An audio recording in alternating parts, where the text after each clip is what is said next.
Halo semuanya, welcome back di sesi visual deep talk kita. Hari ini gue super excited karena kita bakal bahas materi yang literally relate banget sama kita semua.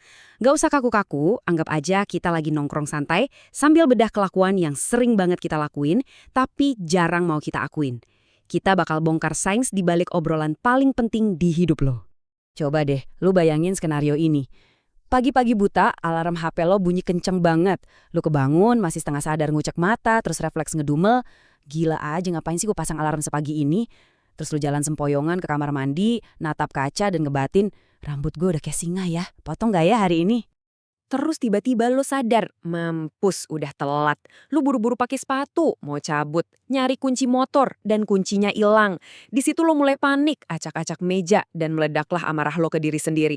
Kunci gue mana sih? Sumpah deh, nyimpen barang aja gue nggak becus. Nah, pas lu lagi heboh ngomel-ngomel sendiri gitu, tetangga lu lewat dan ngeliatin lu dengan tatapan super aneh. Awkward abis kan?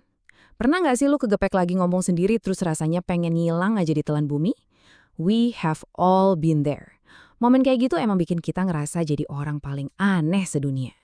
Bagian 1, sering ngomong sendiri, tenang aja, lu nggak aneh kok. Secara psikologis, literally setiap hari kita semua tuh ngelakuin yang namanya self-talk, jadi nggak usah ngerasa takut dijudge. Masuk ke bagian 2, the science behind the inner voice. Sekarang kita bakal masuk ke ranah science, buat ngelihat apa kata psikolog soal suara batin kita ini. Oke, let's dive into this. Self-talk itu beda ya sama sekedar ngebayangin visual atau pas lu lagi nginget-nginget hafalan buat ujian.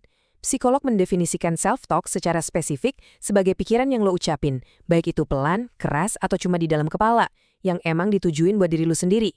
Bisa kayak, gue harus perbaikin form workout gue nih. Atau sekedar, duh jalanan macet banget, besok-besok gue lewat tol aja deh. Nah itu semua masuk hitungan self-talk. Terus, dari mana asalnya suara ini? Ini mind-blowing banget sih. Lu pernah perhatiin anak kecil pas lagi main sendirian nggak? Mereka kan sering tuh ngomong keras-keras. Di tahun 1930-an, ada psikolog Rusia, Lev Vygotsky, yang ngeluarin teori keren. Kata dia, ngomong keras-keras itu justru cara anak-anak latihan ngatur kelakuan dan emosi mereka. Ngekopi obrolan dari orang dewasa di sekitarnya. Makin kita gede, obrolan itu meresap ke dalam, dan akhirnya berubah jadi private inner dialogue yang nemenin kita tiap hari. Gila kan? Ternyata udah kebentuk dari kita kecil. Bagian 3, focus hacks via self-talk. Siapa sangka kebiasaan random ini ternyata bisa jadi life hack jitu buat ningkatin produktivitas lo. Jadi, ada yang namanya instructional self-talk atau ngasih instruksi langsung ke diri sendiri. Dan ini beneran ngefek.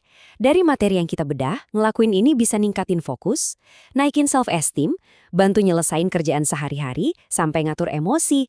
Ada satu studi soal pemain tenis kampus nih. Pas mereka diajarin buat ngasih instruksi ke diri sendiri pas lagi tanding, tebak apa yang terjadi? Konsentrasi dan akurasi pukulan mereka langsung meroket. Intinya, ngomong sendiri ngebantu mereka perform jauh lebih bagus. Nah, what is really interesting about this slide is trik yang namanya distanced self-talk. Kalau biasanya pas mau ujian kita ngomong dari sudut pandang orang pertama kayak, gue pasti bisa nih ngerjain ini. Coba deh switch jadi orang ketiga. Misalnya nama lu Caleb, lu bilang, Caleb, lu udah belajar keras buat ujian ini. Lu seolah-olah lagi nyemangatin temen lu sendiri. Ini otomatis ngasih jarak antara lu dan masa lalu, bikin perspektif lu langsung berubah. Kenapa trik ini penting banget buat lu coba?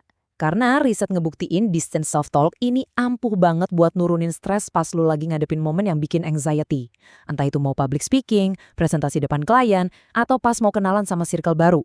Dengan manggil nama lu sendiri, otak lu tuh ngerasa lebih rileks, seolah lu lagi dapet support dari orang lain. Beban mental lu beneran kerasa lebih ringan.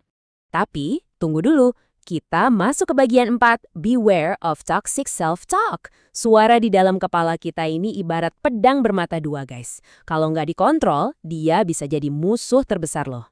Ini red flag yang harus banget kita perhatiin. Ngeritik diri sendiri emang wajar buat evaluasi.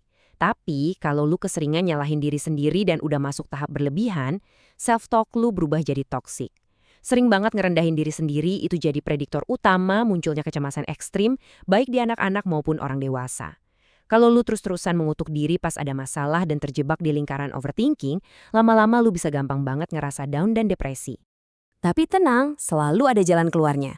Di dunia psikologi, ada terapi yang namanya Cognitive Behavioral Therapy atau CBT. Nah, CBT ini ngebantu kita buat ngatur ulang tone atau nada obrolan batin kita. Kita bakal diajarin buat sadar, bentar, gue lagi mikir negatif nih. Terus kita putus siklusnya saat itu juga. Pikiran yang nyakitin diganti sama refleksi yang lebih netral atau lebih compassionate. Percaya deh, ngerubah skrip di dalam kepala ini beneran bisa nyelamatin kesehatan mental lu. Alright, kita balikin vibes-nya jadi lebih positif ya. Masuk ke bagian 5, your lifelong bestie, si teman seumur hidup. Take away paling penting dari materi hari ini adalah next time lu kegap lagi asyik ngobrol sama diri sendiri, entah di jalan, di kamar mandi, atau pas lagi pusing ngerjain tugas, please remember to be kind. Suara batin lu adalah partner yang bakal nemenin lu sampai kapanpun. Logikanya gini, lu nggak bakal kan ngomong kasar ke sahabat lu sendiri, jadi stop ngomong kasar ke diri lu. Perlakukan inner voice lu layaknya bestie yang selalu ada buat nge-support lu. Sebagai penutup sesi visual deep talk kita kali ini, gue mau ninggalin satu pertanyaan buat lo renungin. Kapan sih terakhir kali lo bener-bener duduk diam dan punya obrolan yang tulus dan baik sama diri lo sendiri? Coba deh lo pikirin. Thank you banget udah nongkrong dan belajar bareng hari ini. Semoga abis ini lo bisa pelan-pelan jadi sahabat terbaik buat diri lo sendiri ya.